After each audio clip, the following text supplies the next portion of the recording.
Hello guys, आज हम बनाने वाले पेपर का एरोप्लेन। तो जिसको पेपर का एरोप्लेन बनाने नहीं आता है वो वीडियो को एंड तक जरूर देखिएगा।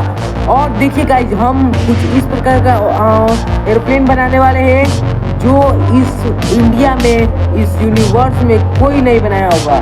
तो देखिए, इसका डिजाइन भी बहुत अच्छा है, इससे आप दोस्तों में कूल बन सकते हैं। तो ये बहुत ही इजी है। तो चलिए चलते हैं वीडियो की तरफ, चलिए चलते हैं।